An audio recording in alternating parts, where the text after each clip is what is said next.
Berikut adalah agenda acara hari ini. Kita hari ini memiliki beberapa presentasi yang akan dibawakan dari tim Sosius dan juga dari tim OpenText. Untuk pertama, presentasi akan dibawakan oleh Pak Yohanes Rio dan Bapak Ardian Santoso yang akan membahas mengenai efisien, kontrol, dan transformasi dengan manajemen digital konten. Lalu selanjutnya akan ada presentasi dari Bapak Didi Mulyadi yang akan membawakan paket solusi dari OpenText dan Sosius yang dibuat khusus untuk Bapak dan Ibu untuk membantu digital journey dalam digital content management. Seperti itu. Untuk saya mencoba mengingatkan kembali kepada Bapak dan Ibu para peserta webinar, mohon untuk memastikan kembali bahwa mikrofon Bapak dan Ibu sudah dalam kondisi mute, supaya kita semua bisa mendengarkan sesi webinar ini dengan jelas. Dan juga apabila ada pertanyaan sehubungan dengan presentasi yang sedang dibawakan, mohon Bapak dan Ibu bisa menuliskan pertanyaannya di kolom chat box di bawah sebelah kanan. Apabila nanti kita masih ada sisa waktu di sesi akhir acara, maka kita akan mencoba untuk menjawab pertanyaan dari Bapak dan Ibu. Tetapi jika waktunya memang tidak memungkinkan, maka semua pertanyaan akan kami jawab dan kami kirimkan via email kepada semua peserta di siang hari ini.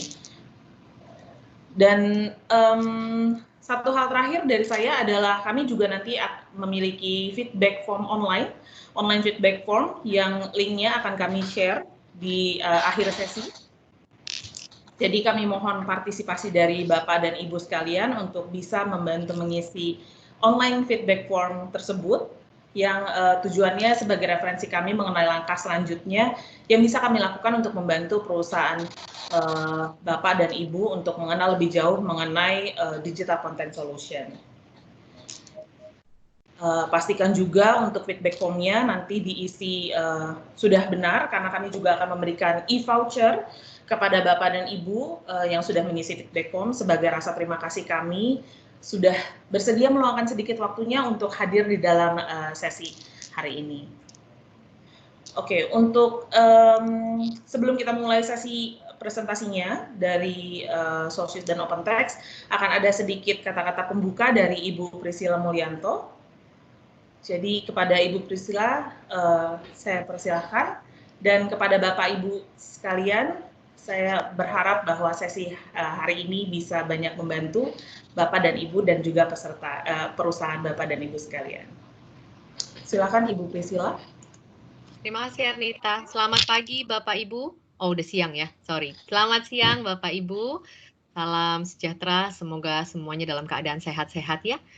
Perkenalkan saya Priscilla, mewakili Sosius Indonesia, saya sebagai Division Manager. Sangat senang bertemu dengan Bapak Ibu walaupun secara virtual ya. Mudah-mudahan setelah kita lewatin masa-masa susah COVID ini, kita bisa hadir di event-event yang tidak virtual seperti ini, tapi kita bisa bertemu muka.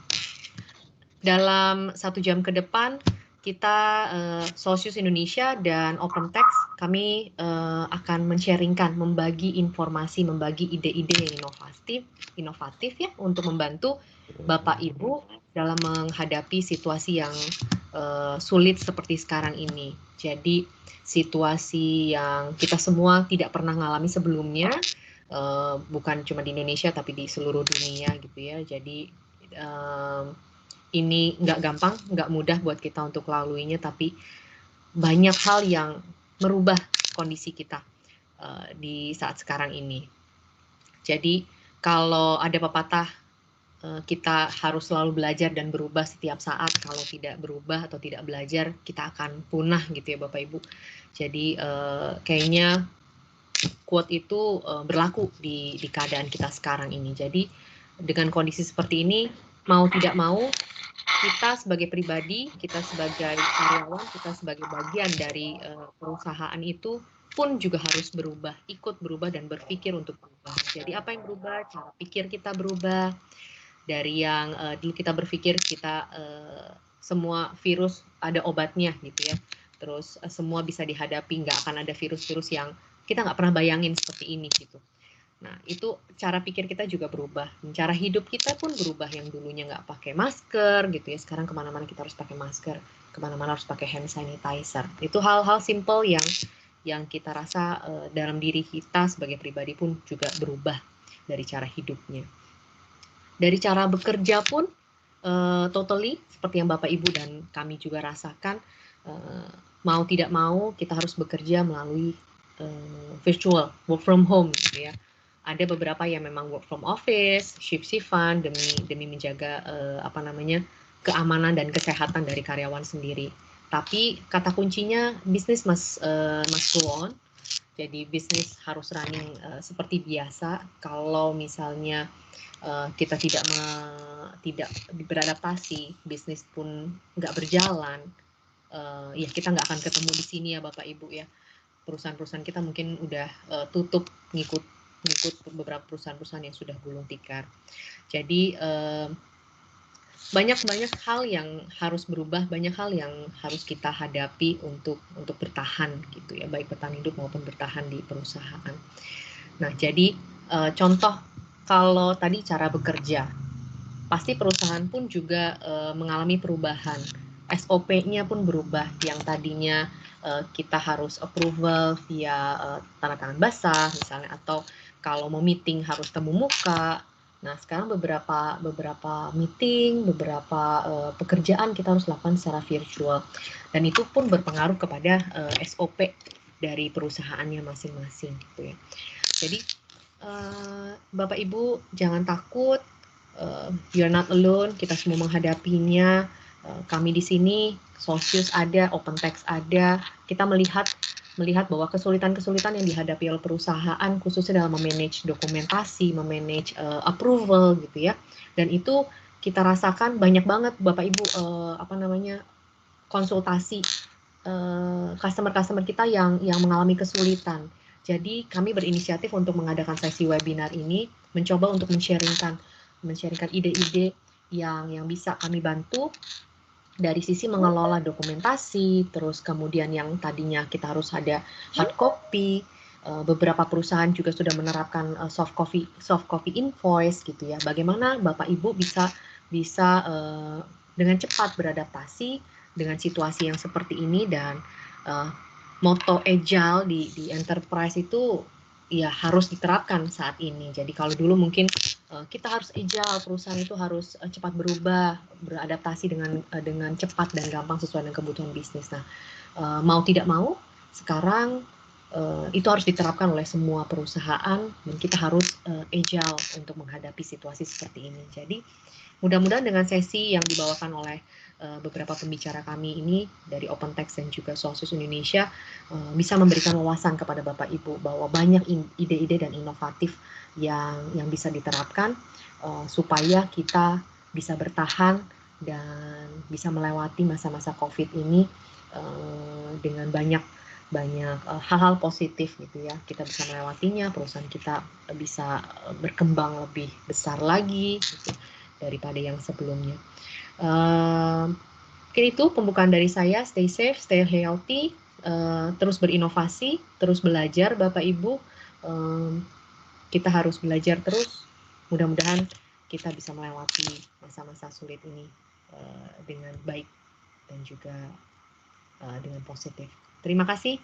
Silakan mengikuti sesi-sesi berikutnya yang selanjutnya akan dibawakan oleh Pak Rio dan juga Mas Ardian. Silakan.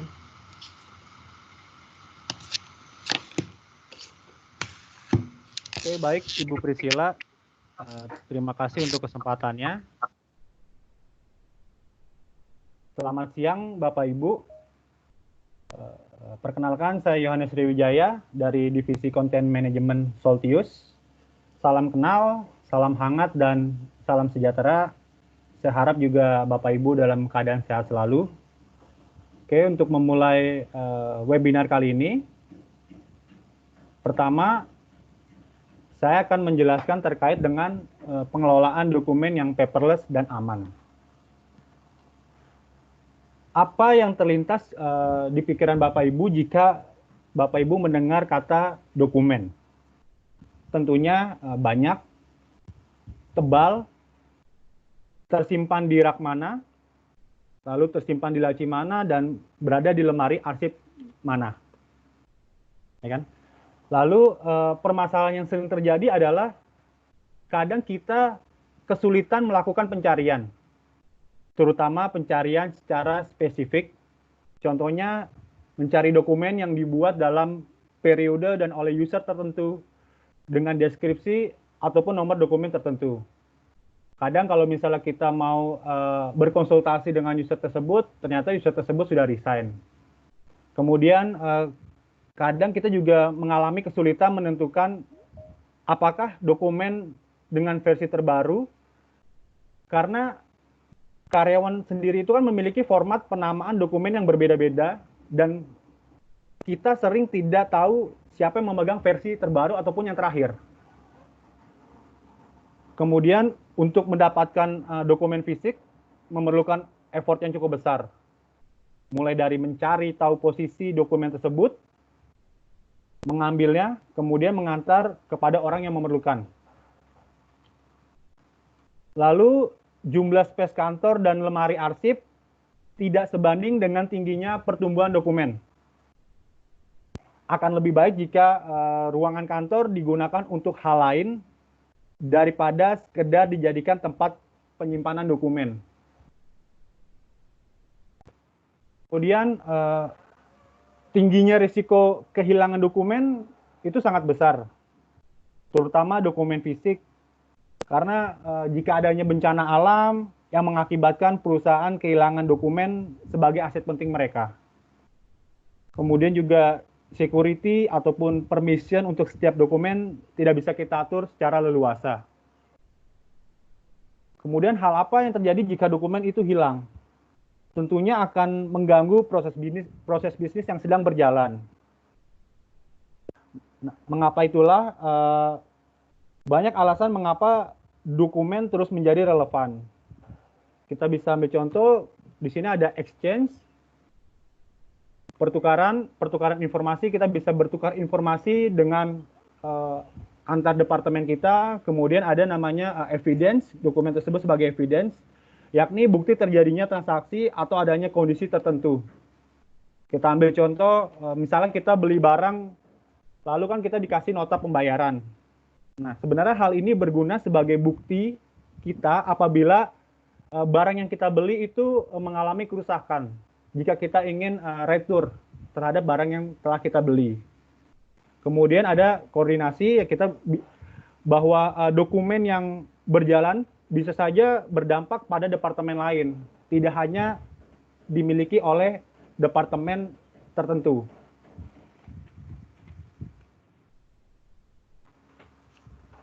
Kemudian untuk memulai paperless, Bapak Ibu yang seluruh dokumennya masih hard copy mungkin harus memikirkan bagaimana merubah hard copy menjadi soft copy.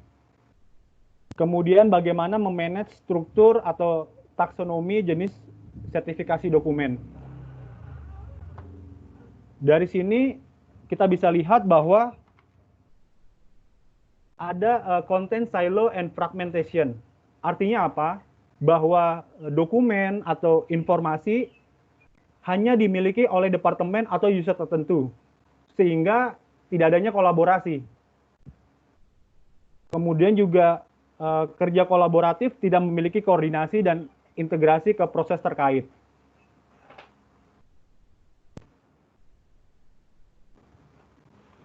Selanjutnya, hambatan terhadap keberhasilan content management. Untuk setiap tindakan itu sebenarnya ada reaksi yang sama dan berlawanan. Kita mulai yang pertama dari paperless process. Salah satu pendorong awal adalah hanya untuk menyingkirkan proses kertas kita nih, hard copy kita. Dari yang hard copy menjadi soft copy ataupun elektronik dokumen, sehingga nantinya itu akan meningkatkan produktivitas proses di dalam organisasi. Selanjutnya, silo, seperti tadi yang saya jelaskan sebelumnya, apabila kita berbicara mengenai sistem ERP, baik itu SAP ataupun Oracle, kemudian dengan CRM dan Salesforce-nya, sebenarnya tanpa kita sadari, kita menciptakan silo-silo kecil di organisasi kita. Dengan kata lain, jika Anda ingin mengakses dokumen dari satu sistem yang bukan content management, tetapi disimpan di dalam content management, biasanya user tuh mesti melakukan copy paste dokumen menggunakan perantara lokasi seperti contohnya ya desktop kita. Selanjutnya mengenai kolaborasi, tentunya meningkatkan kolaborasi dan akan menimbulkan efek yaitu meningkatkan produktivitas pribadi ketika kita berkolaborasi. Jadi yang biasanya text time mungkin dalam mencari dokumen sekitar 10 menit, sekarang jadi lebih simpel lagi, kurang dari 10 menit atau bahkan bisa 1 menit kurang. Kemudian ada email dan successor. Kebanyakan kita kembali ke email.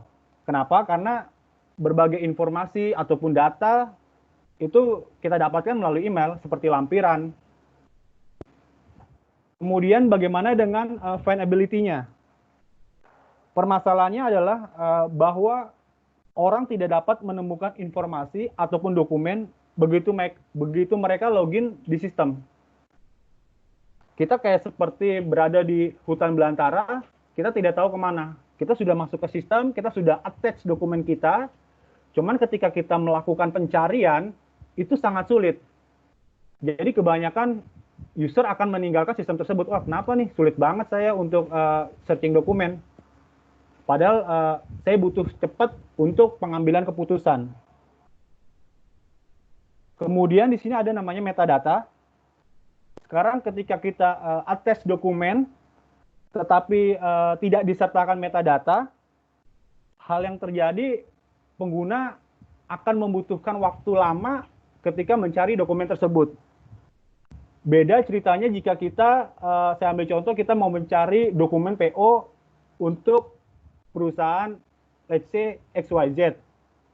Jika kita sudah sertakan metadatanya dan kita ingat nomor PO-nya, PO 123, kita tinggal search saja. Maka secara otomatis dokumen atas PO 123 itu akan muncul dan itu sangat cepat sekali untuk membantu kita mengambil keputusan. Kemudian ada disposition. Tentunya ini akan mengurangi risiko dan membuat informasi lebih mudah ditemukan. Ada more metadata, ini sama seperti penjelasan saya sebelumnya. Kemudian dengan security. Jadi keamanan informasi ataupun dokumen merupakan hal yang sangat penting buat kita. Kenapa? Karena kadang berkaitan dengan perlindungan informasi pribadi, rahasia dan sensitivity. Jadi kita tuh ketika ada dokumen kita tidak serta-merta memberikan akses terhadap orang yang perlindungan informasi pribadi kita ataupun yang sangat rahasia, itu sangat tidak dianjurkan karena bisa disalahgunakan, apalagi yang terkait dengan dokumen-dokumen yang konfidensial. Kemudian selanjutnya ada taksonomi. Taksonomi ini seperti struktur folder. Jadi dengan adanya taksonomi itu sebenarnya membantu kita menemukan dokumen yang kita cari dengan cepat dan tepat. Maksudnya seperti apa? Jika kita ingin mencari contoh dokumen sertifikat halal, jika kita tidak ada struktur foldernya tuh dokumen tersebut itu akan tercampur dengan dokumen yang lain seperti dokumen brosur atau produk spesifikasi dan sebagainya. Jadi kita mesti filtering sendiri. Selanjutnya saya akan menjelaskan terkait dengan meningkatkan kontrol penyimpanan dan akses data ataupun dokumen.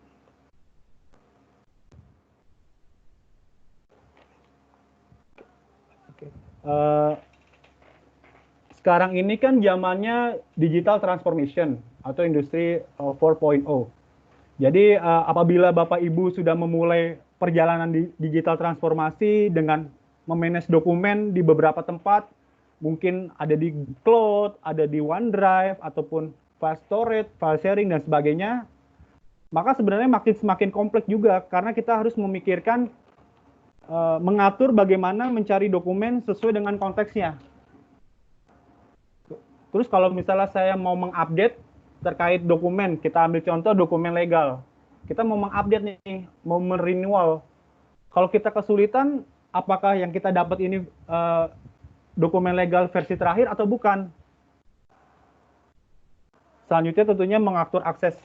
Jadi tidak serta-merta apakah user tersebut bisa mengakses dokumen atau bisa melihat dokumen ataupun bisa mengedit dokumen. Kemudian kita masuk ke tantangannya seperti apa. Untuk tantangan pertama, bagaimana user mengakses dokumen.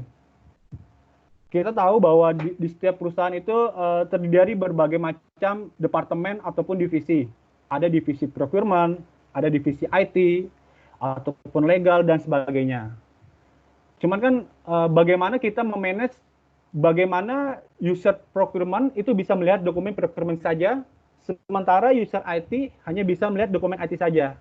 Nah, itu kan kita masih mengatur untuk akses dokumennya. Jadi tidak sembarangan orang bisa mengakses dokumen kita. Kemudian bagaimana kita berkolaborasi dengan departemen yang lain. Ketika contoh divisi IT ingin membeli sebuah laptop untuk karyawannya. Tentunya itu kan ada pergerakan dokumen dari IT ke procurement, tentunya untuk kepembeliannya.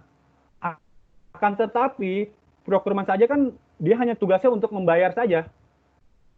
Dan procurement juga butuh untuk dari orang IT untuk mengecek apakah spesifikasi terkait laptop yang ingin dibeli sudah sesuai atau belum.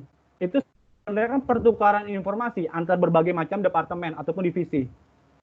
Kemudian kita masuk selanjutnya, bagaimana tata kelola dokumennya.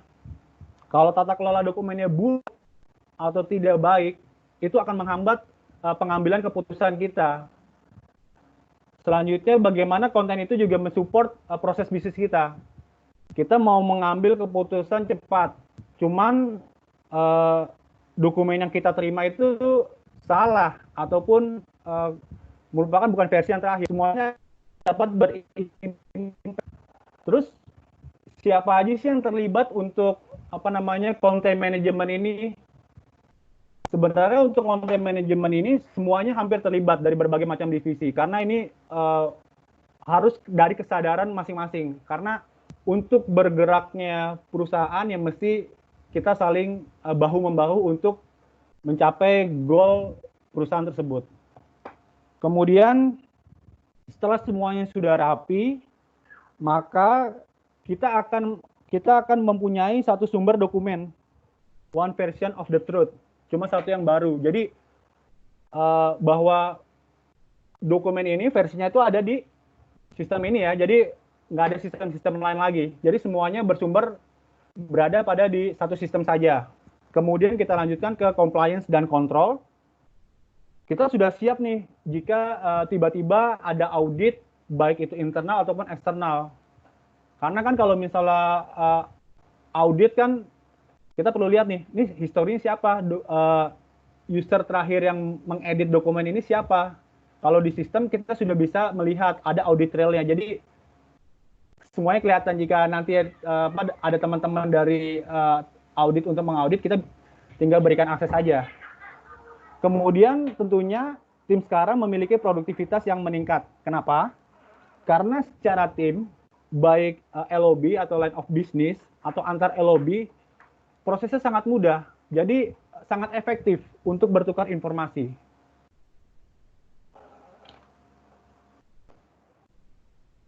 Kemudian selanjutnya untuk mengelola approval proses bisnis terkait dengan data dan kenyamanan dan kemudahan kapanpun dan dimanapun.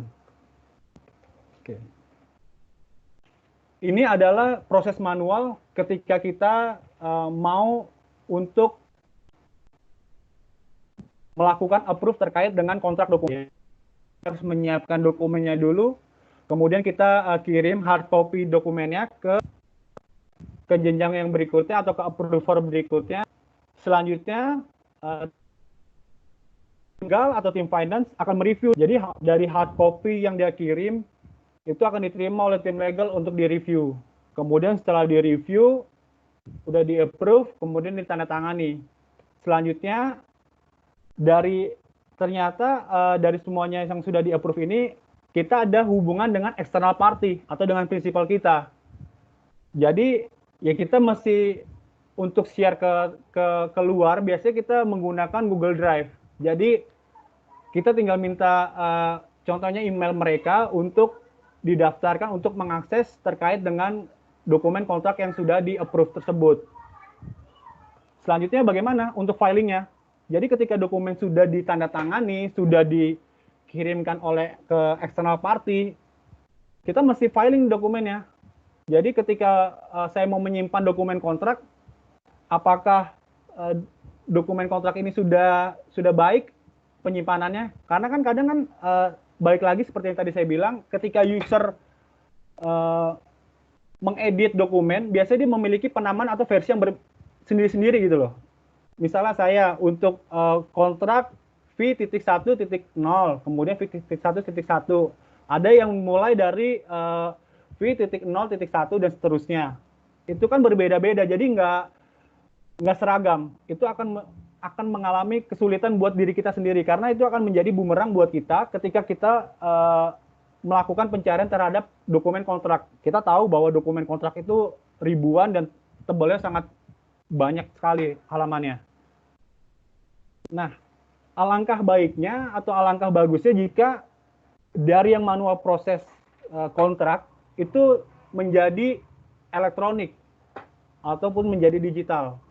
Nah, solusi yang dari kami tawarkan di sini, kita bisa mengubah dari dokumen approval yang manual menjadi dokumen digital yang melalui dokumen yang digital gitu. Jadi approve-nya itu sudah berada di sistem. Di sini kita menggunakan teknologi BPMN 2.0. Artinya apa? Jadi kita tidak perlu melibatkan orang IT untuk membuat dokumen workflow atau terkait dengan surat menyurat di perusahaan ke orang IT. Jadi jika Bapak Ibu memiliki bisnis analis dan mengerti, ya Bapak Ibu tinggal buat aja flow-nya. Di sini tinggal drag and drop, karena di sini less code. Jadi tidak memerlukan logik yang tinggi ketika dalam membuat workflow tersebut. Kita juga bisa konekkan dokumen workflow ini ke LDAP ataupun Active Directory Bapak Ibu. Jadi kita tidak perlu membuatkan user jika Bapak Ibu sudah menggunakan LDAP atau Active Directory, karena kan Active Directory dan LDAP itu kan sudah satu kesatuan dan dia sudah ada jenjangnya atau struktur organisasi. Misalnya saya, atasan saya siapa, kemudian atasan saya, atasannya siapa lagi. Ataupun jika tidak menggunakan LDAP ataupun Active Directory, kita juga bisa buat usernya di sistem ini. Kemudian bagaimana jika ketika saya mau meng-approve dokumen, orang tersebut tidak ada di tempat? Kita bisa mendelegatkan approver-nya ke misalnya ke sama-sama manajer. Jadi manajer yang berkaitan bisa kita delegatkan. Kemudian selanjutnya kita juga bisa set authentication. Maksudnya bagaimana? Mungkin dari final approval dari top management ataupun dari manajer, kita set authentication-nya. Jadi ketika dari staff mau mereview untuk dokumen proposal untuk dicek the manager, jadi dari manajer ketika sudah benar, sudah baik dokumen proposalnya, kita tinggal approve. Nah, ketika klik approve, itu kita masih set untuk password user tersebut. Jadi nggak ada alasan buat para top management ataupun manajemen salah klik. Oh, sorry, tadi saya nggak sengaja klik approve, saya nggak sengaja klik reject. Itu kita bisa set untuk mencegah human error.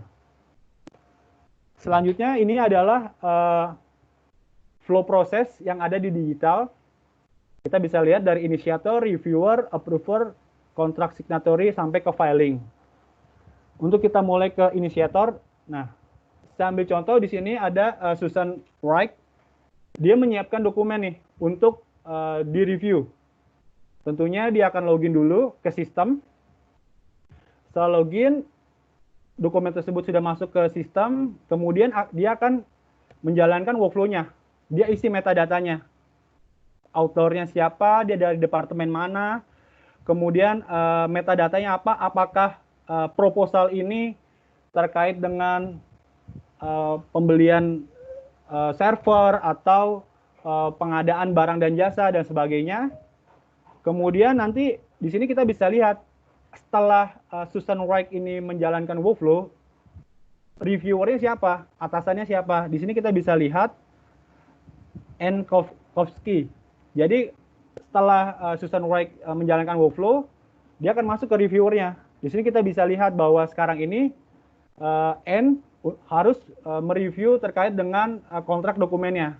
Dia masuk login, kemudian nanti di My Assignment di situ ada workflow yang outstanding. Jadi kita mesti action untuk baik itu nge-review terkait dengan dokumen tersebut. Kita bisa melakukan action apakah approve ataupun reject, balik lagi ke staff.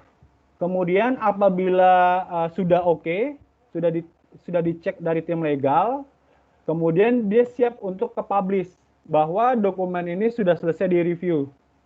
Selanjutnya akan dilakukan oleh approver-nya. Nah, mungkin di sini approver-nya adalah manager.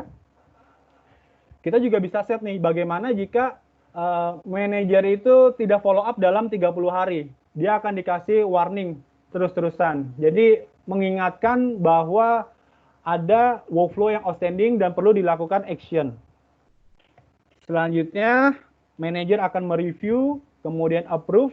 Nah, bagusnya ketika review dan approve, selain kita login ke sistem, kita juga bisa review ataupun approve melalui mobile. Jadi makanya kita tidak perlu bergantung, kita mesti login dulu ke portalnya. Kita tinggal aja login dari mobile aplikasi kita untuk review ataupun approve. Lalu setelah semua dokumen di approve, kita akan bisa mengenerate dokumen itu ke PDF. Jadi semua sudah di PDF, kemudian di sini ada kita masih ke hubungannya ke external party nih. Bahwa kontrak ini berkaitan dengan kedua belah pihak akan di-sharingkan. Jadi di sini kita sudah memiliki solusi, jadi ketika untuk external party mereka tinggal mengakses link yang sudah kita berikan. Dan di sini kita bisa men-set kapan link tersebut akan expired. Jadi ketika saya akan sudah approve nih dokumen kontraknya, kemudian saya akan share ke prinsipal bahwa dalam 2 hari link tersebut akan broken ataupun akan rusak, jadi tidak bisa diakses kembali. Kemudian setelah external party menerima, tentunya ada tanda tangan digital. Kita juga bisa konekkan kalau misalnya yang saya tahu teknologi sekarang untuk digital signature kita bisa konekkan dengan DocuSign. Jadi Bapak Ibu apabila sudah menggunakan DocuSign itu kita bisa integrasikan, jadi tinggal digital signature. Kemudian setelah dari kedua belah pihak menandatangani, kita akan masuk ke filingnya. Gunanya bagaimana? Jadi ketika kontrak sudah ditandatangani, kita juga bisa langsung meng-OCR-kan dokumen tersebut. Gunanya apa? Jadi gunanya kita bisa mengambil metadata yang ada di dokumen tersebut. Kita ambil contoh nomor kontraknya, tanggal kontraknya dan sebagainya. Jadi metadata yang ada di dokumen tersebut kita capture, kemudian nanti selanjutnya akan disimpan ke content management kita. Gunanya buat apa sih? Kalau misalnya dari hasil capture tersebut, gunanya baik lagi Bapak Ibu, itu untuk pencarian dokumen. Jadi, saya mau mencari kontrak perusahaan kita dengan contohnya PT ABC. Cuman saya ingat nih nomor kontraknya. Kita tinggal masukkan saja nomor kontraknya, selanjutnya dokumen tersebut akan muncul. Oke Bapak Ibu, ini merupakan materi dari saya. Selanjutnya akan dijelaskan oleh Pak Ardian Santoso dari OpenText langsung. Pak Ardian, waktu dan tempat saya persilakan. Silakan Pak. Terima kasih Mas Rio. Selamat pagi Bapak-Bapak. Salam kenal dan salam sejahtera untuk kita semua. Nama saya Ardian Santoso dari OpenText. yang akan melanjutkan poin berikutnya dari poin yang sudah disampaikan oleh Rio sebelumnya. Ada 3 poin yang disampaikan oleh Mas Rio. Pertama adalah bagaimana cara pengelolaan dokumen yang paperless dan aman, lalu termasuk bagaimana mengatur penyimpanannya dan akses datanya, dan salah satu contoh use case-nya adalah bagaimana membuat dokumen workflow approval dengan menggunakan fitur content management. Materi berikut yang akan saya sampaikan adalah apabila dari perusahaan Bapak Ibu sudah memiliki rencana untuk digital transformasi, yaitu berupa digitalisasi dokumen-dokumen terkait, maka bisa direncanakan atau bisa dipikirkan langkah berikutnya adalah bagaimana melakukan integrasi antara data-data yang ada di aplikasi Bapak Ibu dengan dokumen yang diperlukan.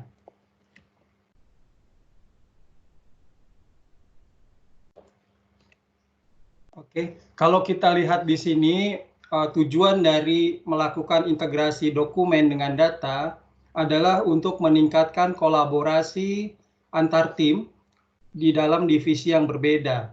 Ketika dokumen itu mulai di-create, lalu bisa digunakan untuk kolaborasi. Karena apabila dokumen yang masih di luar konten, artinya masih hard copy, tentunya dokumen tersebut harus ada kopinya dan harus beredar dari meja ke meja, atau mungkin sudah menggunakan soft copy dengan email misalnya. Namun dengan menggunakan teknologi content management ini memungkinkan tim yang berbeda dapat melakukan kolaborasi tentunya dengan pengaturan user access, ya, dokumen mana yang bisa diakses oleh bagian apa, ya, dengan mengikuti kaidah security yang ada, ya. Jadi dokumen manajemen ini akan membantu organisasi Bapak dan Ibu untuk mengatur sirkulasi dokumen dan juga dokumen lifecycle management, mulai ketika dokumen itu di-create sampai dokumen itu harus dihapus, dispose, ya, dengan retensi policy sesuai dengan perusahaan Bapak dan Ibu. Oke. Contoh di sini adalah apabila ada 2 jenis tim, ya. Pertama, tim yang berhubungan dengan aplikasi apapun yang digunakan, ERP, CRM, ya. Kita sebut sebagai transactional worker sebelah kanan. Jadi tim tersebut hanya akan melakukan transaksi, entry data, query, report melalui aplikasi, ya. Sementara kalau mencari dokumen harus masih mencari dokumen yang bentuknya masih hard copy, ya. Lalu yang sebelah kiri adalah information worker. Contoh di sini adalah user-user yang tidak menggunakan aplikasi, mungkin contohnya legal. Tim legal mungkin kebanyakan mengurusi dokumen kontrak dan perjanjian, ya, sehingga selalu berhubungan dengan dokumen-dokumen, ya, sehingga kalau tim dari procurement atau finance yang berhubungan dengan transaksi ingin melihat dokumen kontrak dari suatu vendor, maka dia harus meminta kepada tim legal tersebut. Oke. Begitu juga dengan sebaliknya, apabila tim legal menemukan suatu kontrak untuk melihat dan mengecek status dari transaksi yang ada ataupun data-data vendor, maka dia harus bertanya kepada tim yang berhubungan dengan aplikasi, ya. Nah, dengan adanya teknologi content management ini memungkinkan kolaborasi untuk kedua tim tersebut, ya. Dari tim aplikasi user dan non aplikasi user sekarang dapat dengan mudah melakukan kolaborasi, ya, dengan pengaturan workspace, kami menyebutnya, dapat dibentuk struktur folder, taksonomi, klasifikasi dokumen sesuai dengan kebutuhan dan isi dari dokumen tersebut. Oke. Berikut ini adalah contoh use case apa saja sih yang bisa dibuatkan workspace-nya, ya. Beberapa contoh di sini misalnya legal, operation, sales, marketing, human resource, dan lain sebagainya. Jadi pada dasarnya setiap divisi di dalam organisasi Bapak dan Ibu pasti berhubungan dengan dokumen, ya. Nah, tinggal dibikin struktur taksonominya, dilakukan assessment, kira-kira mau dikelompokkan seperti apa, ya. Lalu kemudian dikonfigurasi sesuai dengan kebutuhan sehingga setiap user nantinya dengan mengikuti policy dan kebijakan dari perusahaan Bapak Ibu akan mulai melakukan dan menerapkan digital transformasi yang sudah ditentukan, ya, karena kalau tanpa dukungan dari user tentunya hal itu akan sulit untuk dicapai, ya. Ini adalah contoh tampilan apabila Bapak Ibu memiliki berbagai macam jenis aplikasi, ya. Ada Salesforce sebagai CRM-nya, ada SAP ERP-nya, ada Oracle juga, ada SharePoint, ya, ada SAP maupun segala macam jenis aplikasi yang custom yang dibangun dengan segala macam teknologi itu bisa dilakukan integrasi terkait kebutuhan bisnis proses dan dokumennya. Kalau kita lihat di sini contohnya kalau mulai dari campaigns ataupun opportunity, ada dokumen kontrak, ada dokumen sales order, ada dokumen invoice. Nah, secara garis besar, dokumen-dokumen tersebut akan dikelompokkan menjadi satu di dalam workspace tersendiri. Contoh workspace customer, ada workspace vendor, ada workspace product, dan lain sebagainya. Jadi, aplikasi apapun yang digunakan, itu dapat diintegrasikan dari sisi dokumen, ya, sehingga hanya ada satu single repository dokumen, ya, di mana dapat diakses dan digunakan kolaborasi oleh user aplikasi yang berbeda. Ini adalah contoh tampilan apabila ingin dilakukan integrasi Salesforce dengan dokumen manajemen, sehingga tim yang menggunakan Salesforce dengan mudah melihat akun Global Trade AG di sini contohnya, lalu akan muncul tab workspace yang memungkinkan user tersebut langsung mencari dan melihat dokumen-dokumen digital apa saja terkait dengan akun tersebut. Ya, di situ ada fitur searching, ada sorting, dan lain sebagainya, tanpa harus mengganti menu ke aplikasi lain ataupun ke dalam konten, ya. Ini contoh apabila ada Bapak Ibu yang menggunakan SAP dengan solusi vendor invoice management, di mana sebelah kiri adalah transaksi data yang di-capture otomatis dari invoice yang di-entry secara otomatis ke dalam screen SAP. Sebelah kanan adalah integrasi dengan content management, memudahkan untuk mencari dokumen-dokumen terkait dengan suatu vendor contohnya. Kalau kita lihat di sini ada vendor information, certificate, bahkan termasuk email koresponden dapat dengan mudah diklik and drag dari Outlook misalnya untuk disimpan ke dalam konten ini. Oke, sehingga apabila contoh ada kerjasama atau kontrak dengan suatu vendor, kita perlu melihat sertifikatnya, ya, maka dengan mudah kita mencari dari menu ini. Oke. Contoh berikutnya apabila ada dari anak perusahaan atau grup atau di dalam organisasi yang masih menggunakan misalnya Oracle ERP contohnya, nah, maka akan dengan mudah orang tim procurement di sini untuk melihat dokumen-dokumen yang diperlukan dari vendor tersebut, ya. Atau mungkin banyak Bapak Ibu yang menggunakan SharePoint, dokumennya sudah banyak di dalam SharePoint namun perlu dimaksimalkan. Contohnya untuk record management, untuk dokumen workflow. Maka SharePoint pun dapat diintegrasi dengan content management ini sehingga user yang sudah terbiasa menggunakan SharePoint untuk dokumen kolaborasi sekarang dapat dengan mudah mencari dokumen-dokumen penting terkait dengan vendor, dengan customer tertentu tanpa harus belajar lagi tampilan yang baru. Ya. Nah, secara garis besar benefit yang kita dapat pun dapat dirasakan oleh seluruh tim yang ada di organisasi. Mulai dari tim bisnis user sekarang dengan mudah mengakses dan mencari dokumen-dokumen yang diperlukan. Dari sisi bisnis aplikasi pun usernya dengan cepat dapat melakukan transaksi dengan kemudahan dokumen yang ada langsung diakses dari dalam aplikasinya. Ya, dari sisi tim IT tentunya dari sisi pengaturan storage, infrastruktur, performance, dan lain sebagainya, dapat membantu untuk memaksimalisasi infrastruktur yang ada, ya.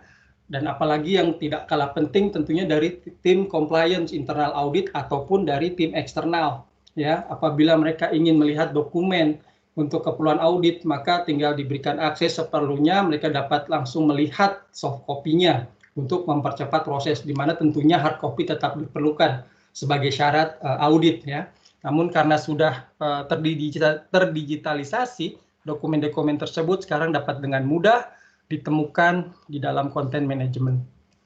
Oke, kalau boleh saya ringkas presentasi kita hari ini 4 session, 3 dari Mas Rio, ya. Ini adalah benefit atau best practice yang bisa dilakukan, yang dicapai untuk mendapatkan hasil yang maksimal, integrasi data dan konten. Tentunya pertama kita bisa mulai mengurangi penggunaan kertas, yaitu dengan melakukan digitalisasi, scanning seluruh dokumen, lalu berikutnya kita atur ya akses antara data dan dokumen dengan konten, ya, sehingga akan terbentuk repositori dokumen yang terintegrasi. Untuk berikutnya adalah apabila memang diperlukan, langkah selanjutnya adalah bagaimana mengintegrasi dokumen manajemen dengan aplikasi tersebut, ya, sehingga dengan adanya pertumbuhan data dan pertumbuhan dokumen, ya, itu dapat di-manage, di-maintain di dalam satu sistem. Oke, demikian materi saya. Untuk berikutnya akan dilanjutkan oleh Mas Didi dari tim OpenText. Apabila Bapak Ibu menginginkan solusi lebih detail, penjelasan lebih detail, dapat menghubungi tim dari Soltius. Silakan Mas Didi. Oke, terima kasih Pak Ardian atas materinya. Sebelumnya perkenalkan terlebih dahulu. Udah kelihatan kan ya wajah saya? Saya dengan Didi Mulyadi. Saya di sini sebagai business consultant dari PT Soltius Indonesia. Jadi di sini memang Soltius Indonesia ini kita mau coba untuk memberikan materi-materi buat Bapak Ibu yang mudah-mudahan bermanfaat. Yang tadi sudah disampaikan sama Mas Ardian, sama Pak Rio, mudah-mudahan itu bisa membantu dan memberikan pencerahan buat Bapak Ibu untuk menjalankan bisnis dalam kondisi yang sekarang ini.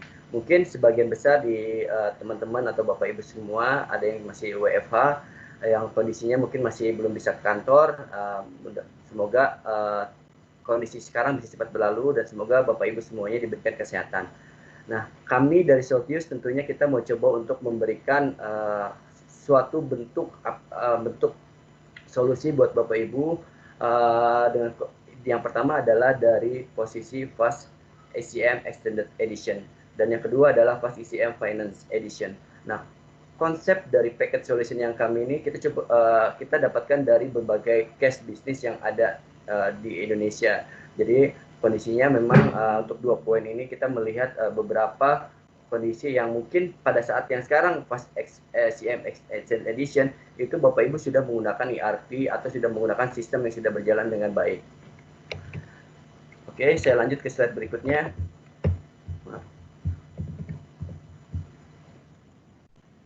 Oke, selanjutnya.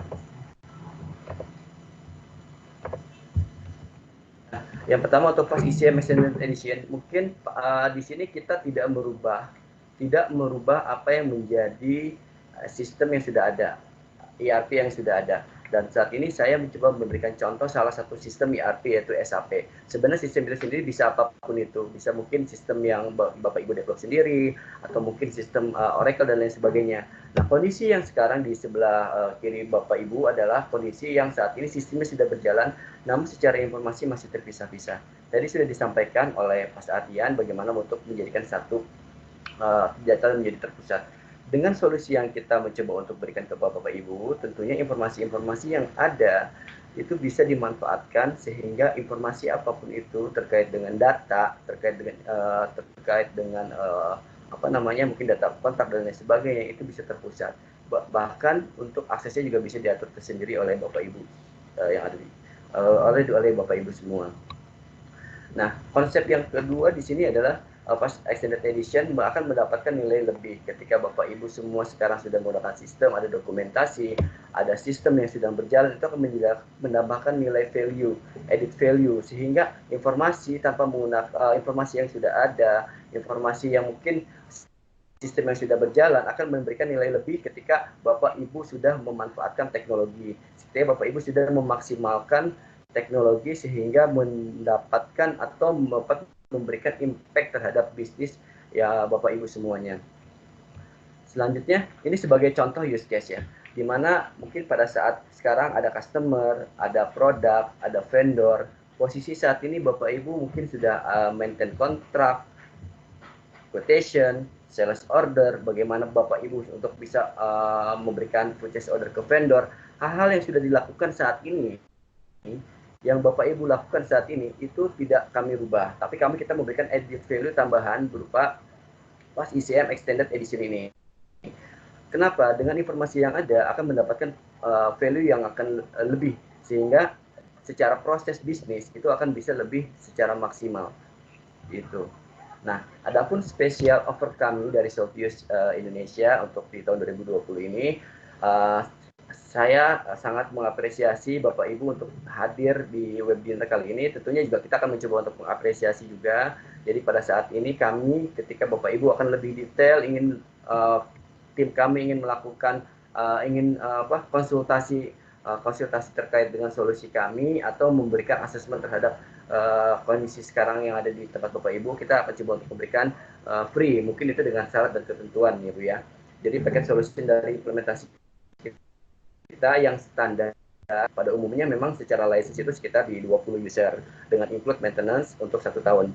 Dimana untuk scope yang kita coba untuk batasi saat ini memang hanya di procurement dan inventory, tapi tidak tutup kemungkinan dengan modul-modul yang lain atau mungkin dengan menyesuaikan dengan kebutuhan Bapak Ibu. Dan tentunya untuk durasi dari sisi Soltius implementasi ini kurang lebih sekitar 4 bulan dengan 1 bulan support. Manfaatnya apa sih sebenarnya untuk webinar kali ini? Pertama, ketika Bapak Ibu mengimplementasi ICM ini akan mendapatkan secara timing akan lebih cepat. Tadi sudah disampaikan sama Mas Rio sama Pak Ardian benefit-benefitnya. Tentunya akan mereduce operational cost yang saat ini Bapak Ibu mengelola dokumentasinya di suatu tempat atau mungkin di beda lokasi yang membutuhkan tambahan cost. Dengan adanya PAS ICM Extended Edition ini, itu akan secara tidak langsung, bahkan akan secara langsung mengimpact terhadap operasional cost yang saat ini Bapak Ibu keluarkan setiap bulannya. Yang selanjutnya tentunya mendapatkan posisi dokumentasi secara privacy, jadi informasi-informasi yang Bapak Ibu Bapak Ibu secara informasinya itu akan lebih terjaga secara privacy. Setiap orang tidak boleh melihat kontrak, setiap orang mungkin tidak boleh melihat penawaran dan lain sebagainya, itu bisa diatur semuanya. Dan tentunya secara efisien, secara produktivitas akan lebih efektif, dan compliance dan accountability yang terpenting pada saat Bapak Ibu mencari dokumentasi, mencari file yang diperlukan untuk audit atau diperlukan untuk billing dan lain sebagainya, itu secara reduce file missing. Jadi kemungkinan kesalahan untuk mencari dokumen itu akan sangat kecil, bahkan mungkin bisa dibilang tidak ada. Selanjutnya kita coba untuk memberikan packet solution dari sisi PAS ICM Finance Edition. Kenapa sih Finance Edition? Mungkin secara solusi kurang lebih sama di setiap bisnis proses atau di setiap industri bisnis di Indonesia, konsepnya sama. Cuman Finance Edition di sini kita coba ngelihat bahwa secara dokumentasi mereka sangat kompleks. Dari sisi dokumentasi, dari sisi bagaimana mengelola dokumen untuk karyawannya, itu sangat kompleks sekali. Di sini bagaimana dari sisi legal dia mengetahui kontrak mana yang sudah expired, bagaimana kontrak yang sudah ingin diperpanjang dan sebagainya. Dan kondisi seperti inilah Soltius memberikan pendekatan PAS ICM Finance Edition dengan benefitnya yang sama dengan yang kan. Dan tentunya untuk paket untuk implementasi di sini kita secara PAS memang masih special offering di sini. Mungkin yang kita coba untuk bisa gali adalah informasi-informasi dari Bapak Ibu terkait dengan existing yang sekarang, dan ada 2 yang kita tawarkan di sini, standar dan profesional. Perbedaannya dari sisi mungkin dari sisi fiturnya dan pastinya dari sisi implementasinya, gimana untuk implementasi yang standar itu dengan start 50 license dengan implementasi sekitar 3 bulan. Yang paket promo untuk implementasi profesionalnya dengan startnya sekitar 50 license untuk include license maintenance 1 tahun, implementasinya sekitar 5 bulan. Kami di sini berharap buat Bapak Ibu mungkin ingin lebih mengetahui lebih dalam, lebih detail terkait dengan apa yang disampaikan oleh Mas Ardian sama Mas Rio. Kita akan sangat membantu Bapak Ibu memberikan solusi terbaik buat kami, karena moto Soltius memang kita ingin Bapak Ibu dari sisi bisnis sekarang yang sudah jalan itu tidak terpengaruh dengan impact dengan kondisi apapun, karena kita bisa harus tetap jalan, harus tetap beraktivitas walaupun dengan kondisi yang tidak memadai. Dengan teknologi lah kita bisa melakukan inovasi-inovasi. Mudah-mudahan apa yang disampaikan oleh Bapak Rio, Pak Ardian itu dapat bermanfaat buat Bapak Ibu. Selanjutnya untuk pertanyaan, Bapak Ibu bisa menghubungi di saya dengan email di dutmulidi@soltius.co.id. Boleh juga nanti langsung berkomunikasi dengan Mbak Ernita dengan chatting di samping. Demikian Mbak, saya lanjutkan dan saya teruskan ke Mbak Ernita. Silakan Mbak.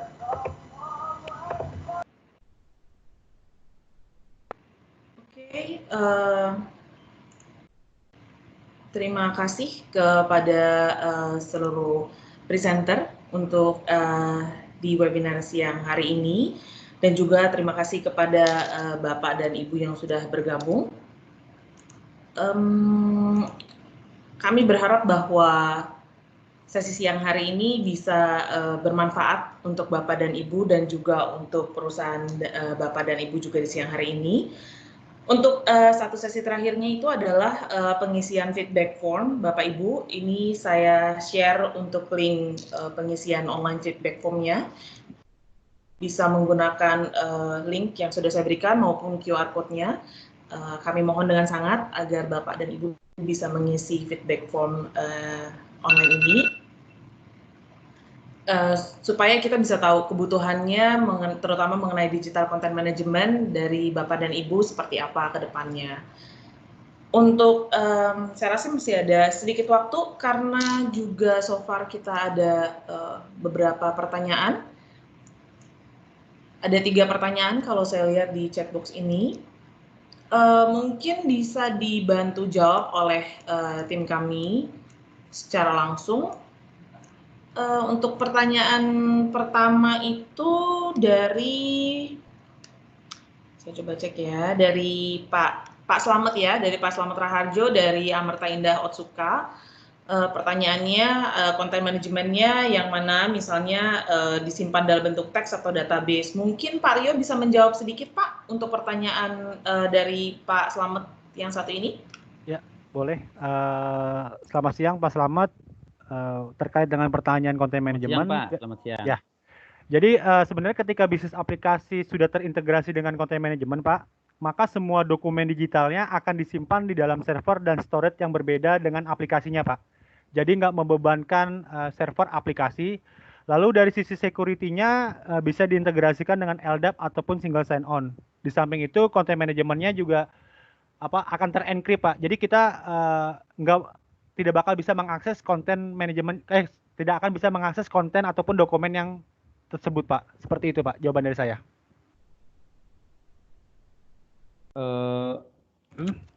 Ada maksudnya mungkin semacam di encrypt gitu, Pak, atau bagaimana gitu? Iya, iya. Jadi sebenarnya dokumen yang diupload ke OpenText ataupun yang sudah terintegrasi ke berbagai macam aplikasi, contohnya ERP, itu akan disimpan di archive-nya OpenText, Pak. Jadi dokumen tersebut akan di-encrypt, Pak. Jadi kita nggak bisa secara otomatis tuh masuk ke situ karena semuanya akan di-encrypt dan kita tidak tahu dokumen mana yang akan kita buka. Jadi untuk ngebukanya, untuk di-decrypt-nya kita mesti melalui OpenText-nya, Pak. Seperti itu. Gini, Pak. Maaf ya, Pak, agak panjang sedikit aja. Jadi kami itu sudah menggunakan dulu itu sudah menggunakan IBM DataCap namanya, gitu ya. Mungkin Bapak pernah tahu gitu ya. Salah satu teknologi OCR-nya itu kan pakai OpenText, Pak. Jadi gabungan lah, IBM DataCap itu gabungan lah teknologi untuk OCR-nya ya, Pak. Salah satunya OpenText, ya AON, salahnya OpenText. Nah, konsep IBM DataCap itu, maaf saya nyebut produk lain biar clear aja. Konsep IBM DataCap itu adalah ada database-nya untuk sekedar indexing gitu ya. Kemudian database-nya kita menggunakan SQL Server waktu itu untuk penyimpanan indexing-nya aja. Tetapi real data aslinya misalkan kan itu kan hasil scan-scanan gitu misalnya gitu ya, Pak ya. PDF, file PDF gitu ya. Itu disimpannya itu di semacam file sharing, Pak, atau disimpannya itu di semacam folder, Pak, gitu. Disimpannya di semacam folder, kemudian di folder itu memang diacak. Mungkin metode encryptnya dia seperti itu, gitu ya, diacak. Namanya itu nggak pernah, misalkan kalau nama PDF-nya misalkan kalau di sistem misalkan faktur pajak tahun sekian gitu ya, itu kalau kita search di apa namanya di Windows Explorer itu nggak bakal ketemu karena dia diacak Pak. Yang tahu kalau kita masuk ke sistem DataCap-nya gitu loh Pak. Gitu. Gitu ya. Kita kan pakai FileNet kemudian pakai DataCap untuk OCR-nya gitu. Nah itu ini gimana Pak? Ini saya masih belum nangkep nih. Oke, jadi sebenarnya sama sih Pak. Jadi kalau kalau boleh tahu untuk OCR-nya Bapak katanya pakai OpenText ya Pak? Capture Center ya Pak? Atau Captiva ya? Apanya Pak? Tadi kan Bapak kan untuk OCR tadi Bapak menyebutkan DataCap. DataCap itu OCR untuk teknologi OCR-nya iya. Jadi dia itu infonya menggunakan 3 teknologi di belakangnya. Salah satunya OpenText Pak. Gitu. Ya. Oke, jadi gini Pak. Sebenarnya itu sebenarnya perlakuannya sama Pak. Jadi dari OpenText juga mempunyai solusi untuk OCR namanya Captiva. Jadi dia udah meng-OCR, kemudian dokumen yang hasil OCR itu akan di-attach ke content manajemennya kita, ke OpenText-nya. Jadi setelah di-attach ke dokumen manajemennya kita, itu akan ter-encrypt juga Pak. Dia akan ada sama sebenarnya file storage, cuman itu dokumennya akan ter-encrypt dan link untuk mengakses tersebut akan disimpan database. Jadi sebagai indexing juga. Sebenarnya perlakuannya juga sama Pak. Oh gitu ya. Oke iya, Pak. Iya. Atau Pak, memang harus lihat dulu real tampilannya ya, baru ada bayangan ya Pak ya. Iya. Kalau ini kan konsep dasarnya mungkin ya mirip-mirip lah dengan yang lain, cuma tampilannya mungkin saya juga perlu tahu karena kita juga kan melihat kondisi teknisnya, secara security-nya gimana nih gitu kan, itu yang masih belum saya cover. Ya mungkin nanti kalau misalnya untuk detail ya kita bisa diskusi lebih lanjut sih Pak. Baik Pak, siap Pak. Ya. Betul. Terima kasih kepada Pak Rio dan juga kepada Pak Slamet untuk pertanyaannya. Mungkin apabila masih ada yang belum jelas atau mau lihat yang secara realnya seperti apa, mungkin bisa diskusi lebih lanjut dengan kami. Mohon diisi feedback formnya beserta dengan datanya. Nanti kami akan menghubungi kembali Bapak atau Ibu sekalian yang mungkin masih membutuhkan informasi lebih lanjut. Satu pertanyaan lagi mungkin dari Ibu Christine ya. Ibu Christine tadi ada bertanya untuk key user-nya ya. Key user-nya ada maksimalnya atau enggak? Mungkin bisa ada yang bantu jawab? Ibu Priscilla?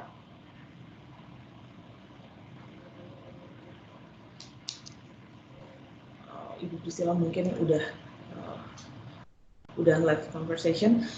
Tapi tadi udah dibantu jawab sama Ibu Priscilla bahwa mengenai jumlah key user perlu didiskusikan dan ditentukan oleh organisasi atau perusahaan dan disesuaikan dengan bisnis prosesnya di perusahaan Bapak atau Ibu untuk lebih lanjut. Pada dasarnya memang tidak ada batasan untuk key user. Seperti itu. Untuk pertanyaannya juga tadi ada satu lagi pertanyaan dari Bapak Hendrawan ya, Chandra Asri. Mungkin nanti bisa menghubungi tim kita, kebetulan juga Chandra Asri salah satu customer kita, mungkin nanti akan bisa berdiskusi lebih lanjut dengan tim kita, dengan Pak Didi atau Ibu Priscilla. Sekali lagi saya mau mengingatkan untuk Bapak Ibu yang belum mengisi feedback form online, silahkan diisi feedback form online-nya, atau nanti juga saya akan share semua pertanyaan yang sudah ditanyakan, tanya jawabnya, Q&A-nya, presentasi yang sudah dibawakan hari ini juga akan saya share. Sekali lagi saya mengucapkan terima kasih atas waktu yang sudah disediakan Bapak dan Ibu dalam sesi webinar siang hari ini. Selamat makan siang dan sampai bertemu di sesi webinar Soltius selanjutnya. Terima kasih dan selamat siang.